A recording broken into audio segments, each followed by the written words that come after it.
প্রিয় ভক্তমণ্ডলী, আজ আবারও গরুর পুরাণ থেকে আপনাদের জন্য একটি কাহিনী নিয়ে উপস্থিত হলাম। আজকের শিরোনাম গরুর পুরাণের পথে জীবন জয়ের কাহিনী। গঙ্গার তীরে সন্ধ্যার নরম আলো, বাতাসে ধূপ ধুনোর গন্ধ। এক যুবক নাম অরিন্দম ঘাসের ওপর বসে আছে মাথা নিচু করে। বছরের পর বছর কঠোর পরিশ্রম করেও জীবনে যেন কিছুই ঠিকঠাক হচ্ছে না। ব্যবসা চলছে লোকসানে, পরিবারে নানা অশান্তি, মনে অনন্ত হতাশা। অরিন্দম মনে মনে বলে, এভাবে তো জীবন চলতে পারে না। আমি উত্তর চাই, সত্য চাই, পথ চাই। এমন সময় ঘাটের ধারে এক সাদা দাড়িওয়ালা বৃদ্ধ এসে বসলেন।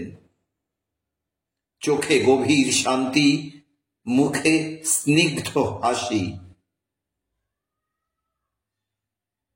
তুমি কি উত্তর খুঁজছো বৎস? অরিন্দম অবাক হয়ে বলল, আপনি কিভাবে জানলেন? বৃদ্ধ মৃদু স্বরে বললেন, তোমার অন্তরের ডাক আমি শুনেছি।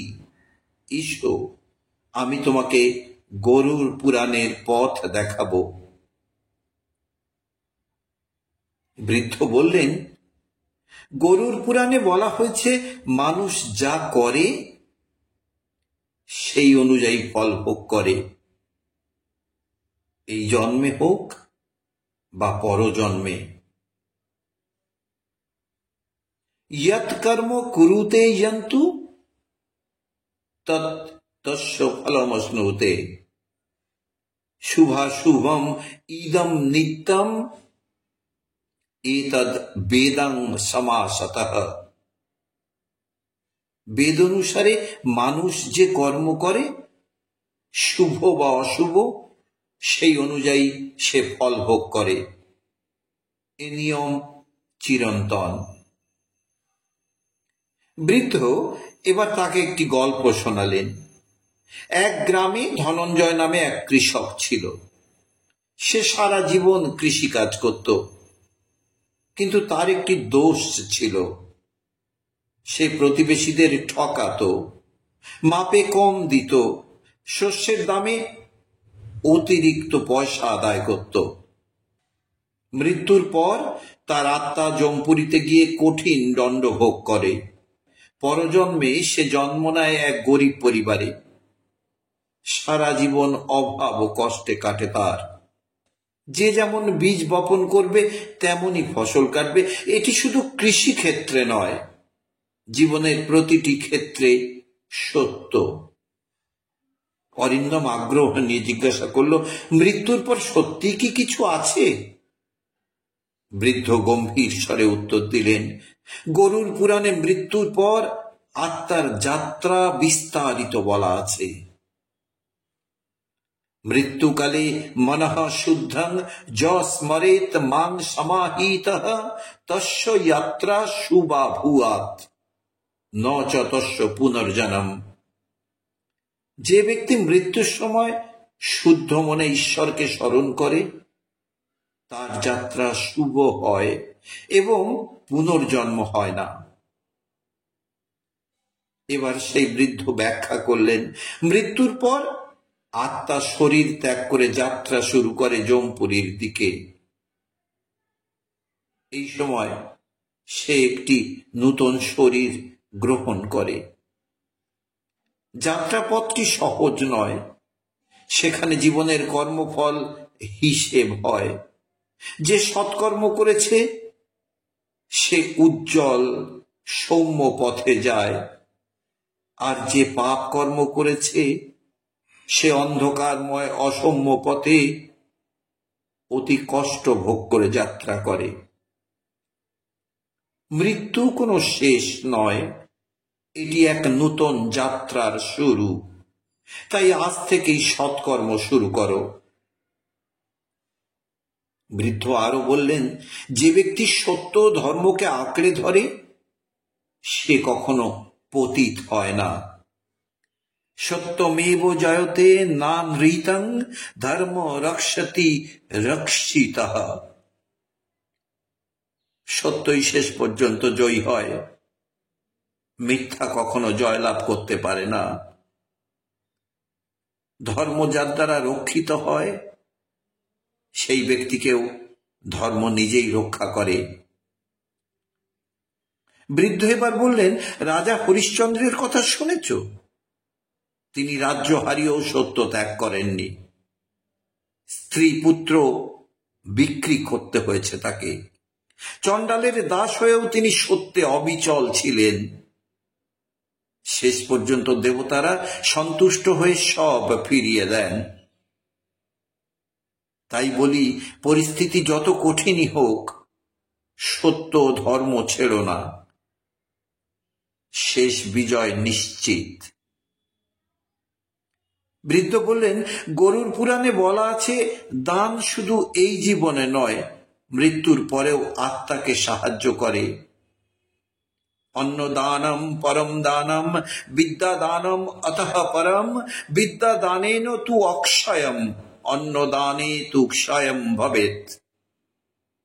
অন্নদান শ্রেষ্ঠ দান, কিন্তু বিদ্যাদান তার থেকেও শ্রেষ্ঠ, কারণ অন্নদান ক্ষণস্থায়ী আর বিদ্যাদান চিরস্থায়ী।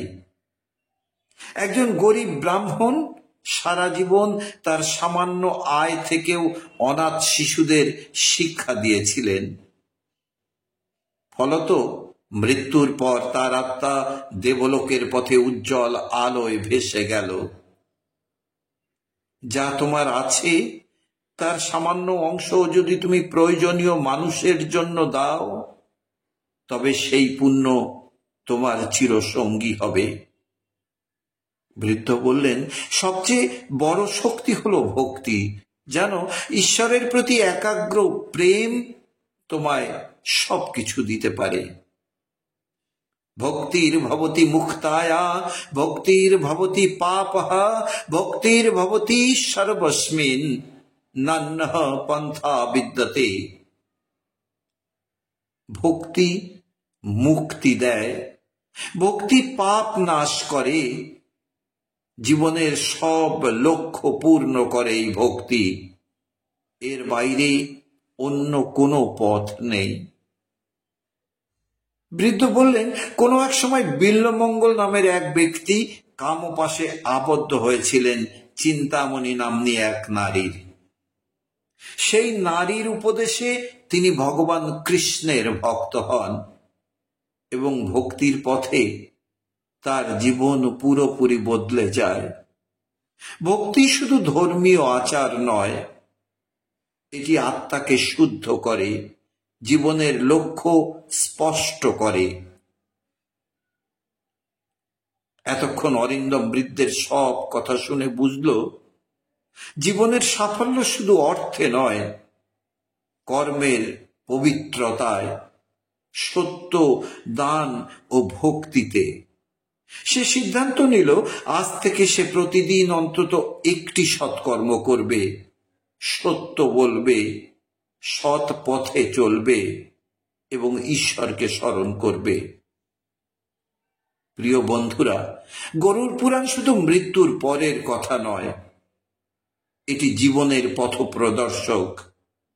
তাই আজ থেকেই শুরু করো, সৎকর্ম করো, সত্যকে আঁকড়ে ধরো, ধর্ম পথে চলো, ভক্তিতে মন দাও, আর দেখো কিভাবে জীবন বদলে যায়।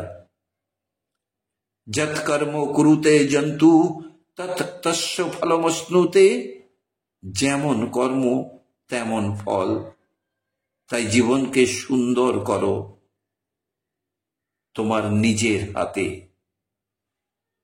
সুধী ভক্তমণ্ডলী, পর্বটি ভালো লাগলে একটি লাইক ও শেয়ার করতে ভুলবেন না। চ্যানেলে নতুন হলে সাবস্ক্রাইব করে বেল আইকনটি চেপে দিন। আজ এ পর্যন্ত। পরবর্তী পর্বে আবার একটি নতুন অনুপ্রেরণাদায়ক গল্প নিয়ে আপনাদের সামনে উপস্থিত হব। ততক্ষণ পর্যন্ত রাধা রাধা।